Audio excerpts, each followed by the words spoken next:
오늘 주신 하나님의 말씀 사무엘상 제11장 1절부터 5절까지 말씀 15절까지 말씀입니다. 사무엘상 11장 1절부터 15절까지고요.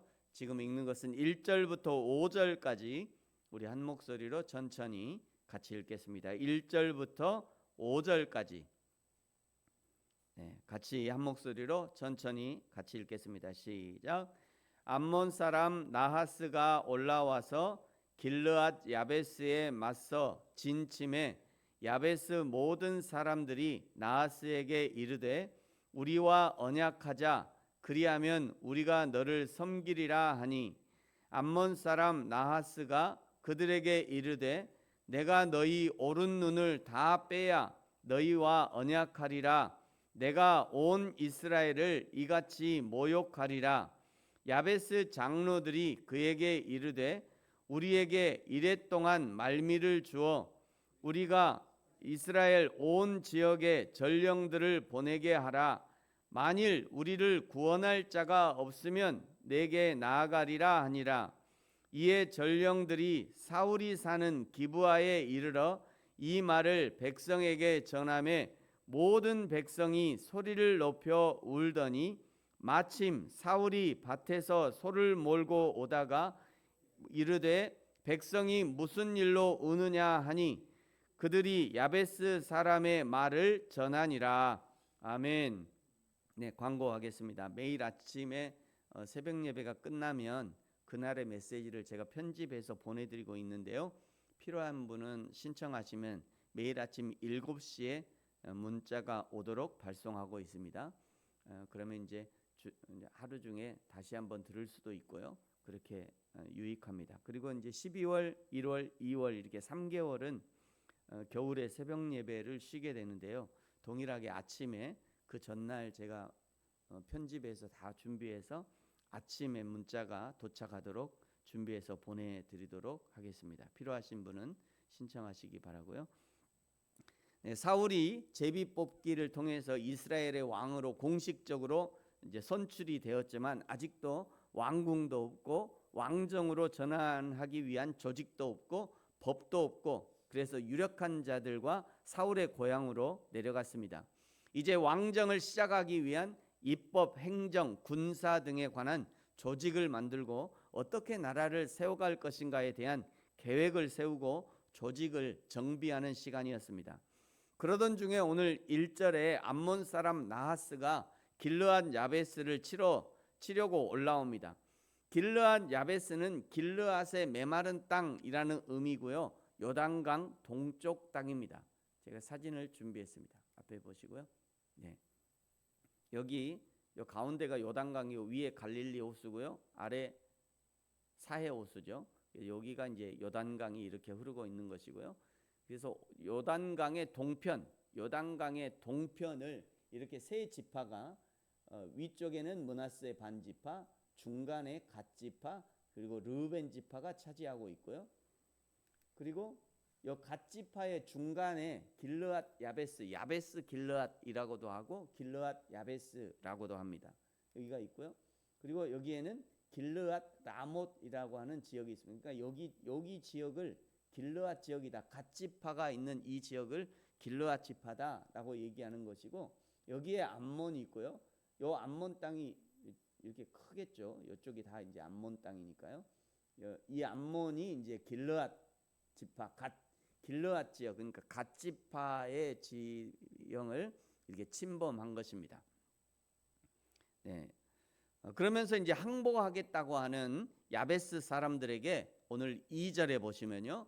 너희 오른 눈을 다 빼야 내가 그 항복을 받아주겠다 모욕합니다. 그러자 3절에 야베스의 장로들이 이랫동안 7일간 말미를 요청하고 그 다음에 우리가 대안이 없으면 그때 항복하겠다 이렇게 선언합니다. 이때 전쟁은 그냥 사람들을 죽고 죽이는 전쟁이 아니라 신들의 전쟁이었기 때문에 아직은 사람들 사이에는 그래도 7일이나 이렇게 말미를 주기도 하고 말미를 요청하기도 하고 그래도 사람들 사이에는 이런 예의와 낭만이 조금 남아있던 것 같아요. 그냥 새벽에 그냥 급습해서 싹 죽이는 그런 전쟁은 아니었던 것 같습니다. 이 모욕적인 소식을 이스라엘 전역에 알리고 구원할 자가 없으면 구원할 자가 없으므로 백성들이 울고 있는 소리가 사울에게까지 들리게 됩니다. 5절에 그때 사울은 밭에서 소를 몰고 오다가 백성들이 우는 소리를 들었다라고 기록하고 있죠. 소를 몰고 있다는 것은 사울이 농사를 지었다는 것을 말하려고 하는 것이 아니라 아직 왕정이 본격적으로 시작되지 않아서 사울이 하나님의 때를 기다리고 있었다는 것을 암시하는 그런 표현입니다. 그러니까 여기 이제 사울이 소를 몰았다 그러면 이건 사울이 농사를 지은 거다 이렇게 막 주장하시면 곤란해요. 그것이 아니라 이 성경이 어떤 기록하는 방식인 거죠. 그 사람은 아직 준비가 덜 됐어. 아직 왕정으로 전환되지 않았어. 그거를 표현하는 방식으로 이제 사울이 소를 몰았다 이렇게 이야기하는 거예요. 이 야베스 사람들의 소식을 들을 때 6절에 보니까 하나님의 영에게 크게 감동이 되고 사울의 노가 크게 일어났다라고 표현합니다. 여기 사울이 하나님의 영에 크게 감동되었다는 것을 볼 때 이 암몬과의 전쟁이 그냥 일반 전쟁이 아니라는 것을 알게 됩니다. 이것은 하나님이 일으키신 전쟁이요, 하나님의 계획 안에 있는 전쟁이요, 이 전쟁은 사울이 이스라엘의 왕으로 드러나게 하기 위한 전쟁입니다. 7절에 사울이 소를 잡아 각을 뜨고 이스라엘 모든 지역에 보내면서 암몬 자손에 대항할 군사를 모집하자 이스라엘 각 지파에서 사람들이 모여드는데요. 8절에 북이스라엘 자손이 30만 명이요 남유다 사람이 3만 명이 모였다라고 기록하고 있습니다. 전체 33만 명이 모인 것입니다. 이 숫자는 광야에서 최종적으로 조사된 전투 능력을 지닌 20세 이상의 이스라엘 남자 60만 1730명의 약 절반에 해당하는 많은 숫자입니다. 사울의 징병 요구에 전 이스라엘이 거국적으로 응답한 것은 첫째, 7절에 말씀하신 것처럼 여호와의 두려움이 백성들에게 임했기 때문이고, 둘째, 왕을 중심으로 하는 구국의 열정이 일어났기 때문입니다. 교회는 날마다 영적 전투를 치르고 있습니다. 영적 전투라는 것이 꼭 피 튀기는 전쟁과 싸움만이 아닙니다. 교회에서 이루어지는 모든 일들이 사실은 영적 전쟁에 속한 일들이죠. 예배가 영적 전쟁이요, 기도 모임이 영적 전쟁이요, 성경 공부하고 전도하는 모임, 선교하는 모임이 영적 전쟁입니다. 교회에서 일어나는 모든 일이 영적 전쟁에 속하는 영적 활동이라는 것이에요. 하물며 성도들과 커피 한잔 하는 그것도 영적 전투에 속하는 활동이라 할 수 있습니다. 그 한 잔의 커피에 어떤 사람은 마음이 녹는 일들이 일어나고요, 그 한 잔의 커피에 어떤 사람은 속이 뒤집어져서 신앙과 교회를 포기하는 일들도 일어날 수 있는 거죠. 11절에요. 이스라엘 전국에서 모집된 33만 명의 사람을 11명씩 3대로 나눠서 새벽에 공격을 시작합니다. 이런 전법은 사울과 함께 내려갔던 유력한 사람들의 머리에서 나온 거죠. 새벽에 급습해서 날이 더울 때까지 정오까지 암몬 진영을 쳤는데 둘도 함께 한 자가 없어서 거의 전멸시켰다는 거죠. 암몬과의 전쟁에서 완승을 이룬 백성들이 돌아오면서 가장 먼저 사무엘에게 요구하는 것이 12장 10절에요. 12절과 10장 27절에서 사울이 어찌 우리를 다스리겠느냐 했던 그 불량배들을 끌어내라고 요구합니다. 그들을 이제 처단하겠다는 거죠.